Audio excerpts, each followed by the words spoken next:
Bonjour. Aujourd'hui, je voudrais revenir sur une polémique qui dure depuis plusieurs mois dans le monde du true crime français.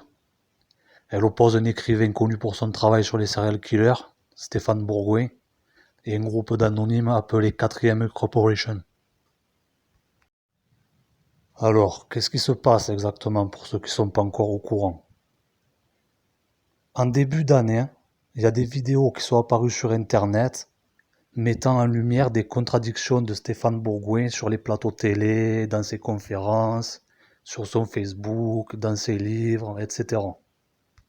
Je vais pas reprendre toutes les accusations, mais entre autres, elles disent qu'il n'a jamais été formé par le FBI, qu'il n'a jamais eu de femme assassinée par un serial killer, qu'il n'a jamais fait partie du club de foot des Red Stars, et il l'accuse aussi d'avoir fait du plagiat.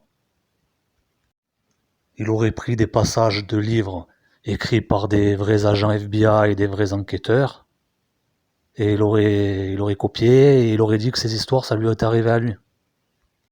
Quatrième œil l'accuse aussi de ne pas avoir rencontré autant de serial killers que ce qu'il le prétend, et ils essayent d'obtenir des explications de Stéphane Bourgoin au début. À ma connaissance, il n'y a pas eu d'explication publique directe entre les deux parties. Récemment, il y a eu des articles qui sont sortis dans les médias, même où Stéphane Bourgoin il avoue qu'il a raconté des bobards. Entre des juristes qu'avait embauché Stéphane Bourgoin, quatrième œil, et les fans des deux parties, il y a eu une tentative de communication via un live sur YouTube, mais malheureusement ça s'est mal passé à cause de la connexion internet. Bon, ça peut arriver à tout le monde, personne ne peut rien y faire. Mais sinon, entre Stéphane Bourgoin en personne et quatrième œil, il n'y a rien eu. Il n'y a pas eu de débat entre eux, pas d'explication directement, pas qui ont été rendus publics du moins. Peut-être qu'ils se sont expliqués au téléphone, tout ça, mais les fans de True Crime, ils l'ont pas su, disons. Parce que bien sûr, autour de cette polémique, il y a les fans de Stéphane Bourgoin et les fans de quatrième œil qui s'affrontent sur Internet, c'est un truc de malade. On peut dire que c'est une histoire qui déchaîne les passions. C'est pour ça que c'est dommage qu'ils se soient pas rencontrés, qu'ils aient pas débattu ensemble en direct, quoi. Donc, un côté qui dit que Stéphane Bourgoin, c'est un mytho, etc. Et l'autre côté qui dit que non, c'est bel et bien un expert des serial killers, etc. Et c'est vrai qu'au final, je pense que les deux parties ils ont raison, puisqu'il y a de la vérité dans les deux. C'est dur d'avoir un avis vraiment tranché sur la question. Bon, personnellement, moi, Stéphane Bourgoin, je l'ai connu à travers la vidéo qu'il a fait avec Ed Kemper, là où il interroge en prison. J'ai entendu que l'intervieweur il avait un accent français, j'ai voulu savoir qui c'était. Une fois que j'ai eu le nom, j'ai regardé sur internet et je suis tombé sur un article dans un journal où il disait que sa femme elle avait été découpée par un serial killer. Bien sûr, étant fan de True Crime, qu'est-ce que j'ai voulu faire? J'ai voulu savoir quel serial killer et les circonstances du meurtre, etc. Et en cherchant, je trouvais rien. Ça m'a paru bizarre. Donc, j'ai cherché encore plus et je suis tombé sur un site qui s'appelle Termite en colère. Et là, ça a confirmé mes doutes qu'il y avait quelque chose de pas clair. Que j'étais pas le seul à penser ça. Mais, tout en voyant qu'il y avait quand même des trucs pas clairs, il y a aussi un travail qu'il a fait qu'on peut pas nier.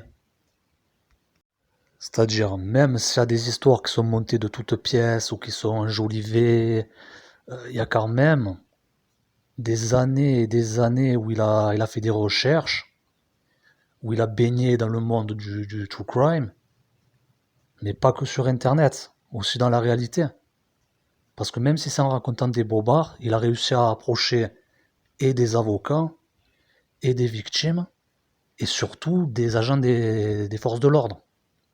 Donc, il a pu glaner par-ci par-là auprès d'eux des informations que le citoyen lambda, lui, n'aurait pas pu avoir. Après, le reste, bien sûr, c'est rien de fou, hein. Il a fait comme nous tous, comme les gens qui s'intéressent aux affaires criminelles. Et tous les youtubeurs, etc., qu'est-ce qu'il a fait? Il a pris des informations dans les médias. Il faut pas se voiler la face, tout le monde fait ça. Après, il a brodé des histoires aussi. D'ailleurs, il y en avait, c'était des trucs de fou. Je me demande les gens comment ils ont fait pour croire ça. Voilà, lui, il est responsable, les gens aussi, ses fans, ils sont responsables, parce que, voilà, il y a des trucs, c'est trop gros, c'est pas possible. Alors je pense que tout le monde est responsable. Je vais pas vous mettre les morceaux de vidéo, etc. Je vais même pas mettre la photo de Monsieur Bourgoin pour pas avoir de problème, pour pas que la vidéo elle soit strikée, mais vous pouvez tout trouver sur internet. Des fois, il y a des histoires qui racontaient, c'était hallucinant quoi. Et j'ai remarqué ça montait crescendo avec les années en fait. Au plus il se rapprochait de la retraite, au plus il voyait que les gens y pitaient, qui croyaient tout ce qu'ils disaient et que ça passait, au plus il enjolivait, au plus il racontait des histoires fantaisistes. L'expression, au plus c'est gros, plus ça passe quoi. Au début, il y avait l'histoire de la femme assassinée, qu'au tout départ, il devait servir aux gens pour justifier sa curiosité morbide. Parce que vous savez, les gens comme ils sont, quand ils s'intéressent pas au true crime, vous parlez de ça, et ces crétins, ils vous disent ah, mais tu es pas un peu bizarre, toi, de t'intéresser à des trucs comme ça, tout ça. Ouais, vous savez ce que c'est. Donc, il devait leur servir cette histoire. Après, il a dû voir que ça en attendrissait quelques-uns, qui pouvaient en jouer, et il a continué. Une fois qu'il avait avancé ça, après, bien sûr, il pouvait pas faire machine arrière parce que sinon il aurait paru encore plus bizarre. Et après, il y a d'autres histoires inventées qui sont arrivées. Par exemple, les Red Stars, tout ça. Je pense que peut-être que le coup des Red Stars, c'était pour justifier une période de sa vie où il travaillait pas, ou la période de sa vie où il travaillait dans le porn. Il voulait pas dire ça aux gens. Donc il a dit ouais, je fais ça. Sans s'en rendre compte sur le coup que c'était vraiment trop gros. À l'époque, il n'y avait pas internet pour vérifier comme aujourd'hui. Donc il a continué. Et il s'est retrouvé coincé donc dans ce système. Après, il a vu aussi que ça pouvait lui apporter des avantages et il a rajouté des couches et des couches et des couches et voilà. C'est mon opinion, hein. Je dis pas que c'est des faits, mais dans mon opinion, je pense que c'est ce qui s'est passé. Après, pour sa défense, il a bel et bien interviewé Kemper, il a bel et bien interviewé The Cost to Cost Killer, il a bien interviewé plein de gars. Peut-être pas 77, mais plusieurs. C'est pas donné à tout le monde de faire ça. Surtout pas des Français, quoi. C'est vrai, la vidéo de Ed Kemper, elle est bien. Elle permet de comprendre un peu ce qui se passait dans sa tête. La vidéo de Sells, elle est géniale aussi, quand il est là à pleurnicher, à vouloir se faire plaindre. Voilà, Stéphane Bourgoin, il a quand même fait des choses. Il a pas inventé que des mythos. Il était bel et bien dans le couloir de la mort avec Sells, il était bel et bien avec Kemper, etc. Donc je suis vraiment partagé entre il a menti, faut boycotter. Et oui, il a un peu arraché, mais il a quand même amené des documentaires, tout ça, qui nous ont servi. Qu'est-ce que vous en pensez, vous? Je suis curieux de connaître votre avis maintenant qu'il est passé aux aveux. Est-ce que vous lui en voulez encore plus? Est-ce que vous lui pardonnez un peu? Ou est-ce que vous croyez encore que c'est un complot? On ne sait jamais. Dites-moi, n'hésitez pas à laisser des commentaires à propos de ça. En tout cas, je sais pas qui c'est le quatrième œil, mais ils ont fait un gros travail parce que c'est pas tout de relever les incohérences sur les vidéos, ça tout le monde pouvait le faire. Mais après, ils ont contacté des gens, c'est vraiment gros. Comment ils ont pu obtenir des réponses de John Douglas, de personnes des États-Unis, des personnes pas célèbres, mais relativement célèbres, qui sont connues dans le monde des criminels aux États-Unis et tout, comme Sandra London. Non, ils ont fait un gros travail. Parce que même, oui, c'est sûr, entendre une incohérence dans une vidéo, c'est facile. Mais eux, ils ont tout recoupé, les vidéos, les livres, les conférences. C'est un travail de titan en réalité, ça a dû leur prendre des jours, des mois, je sais pas combien ça leur a pris, mais c'est un travail de titan. Donc, en résumé, bon, Stéphane Bourgoin qui fait une carrière dans les affaires criminelles pendant des années. Début 2020, 4ème œil Corporation qui met en lumière ses mensonges. Stéphane Bourgoin qui avoue là dans les jours précédents, début mai. Et maintenant la question c'est qu'est-ce qui va se passer? Est-ce que les deux parties vont tenter de se faire des procès? Est-ce que ça va continuer la guéguerre, tout ça? On ne sait pas. Je suis curieux de savoir.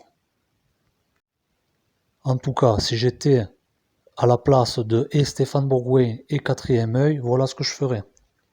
Si j'étais Stéphane Bourgoin, bon, j'ai 67 ans, j'ai eu une belle carrière, j'ai vécu une vie hors du commun, parce que imaginez-vous, bon déjà, bon, le travail sur les enquêtes criminelles, tout ça, d'accord, les voyages, etc.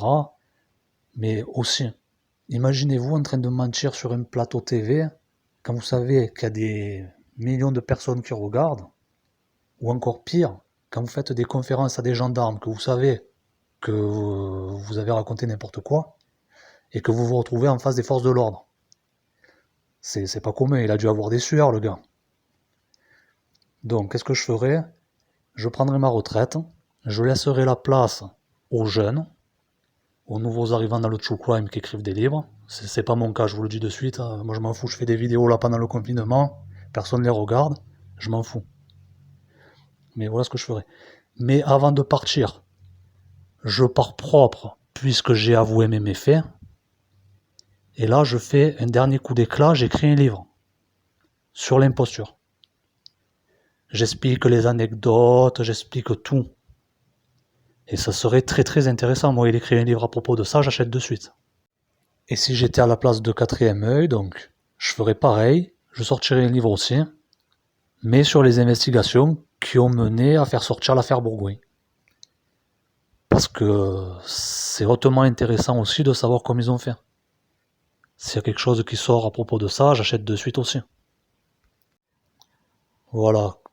Comme ça, au final, tout est bien qui finit bien pour les deux parties. Stéphane Bourgoin, lui, il aura avoué ses méfaits, il aura soulagé sa conscience.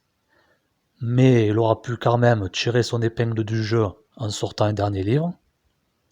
Et 4ème œil Corporation, eux, ils peuvent se lancer une carrière. Bon, je dis pas que c'est ce qu'ils veulent faire, mais moi, ce que je ferais, c'est juste mon avis. Voilà, et après, eux, ils peuvent se lancer aussi, se faire de la publicité, etc. Donc, qu'est-ce que vous en pensez, vous, de cette affaire et de tout en général, qu'est-ce qui va se passer, etc. Je suis très curieux de connaître vos avis, laissez-les en commentaire. Je vous remercie pour votre attention et j'espère à bientôt.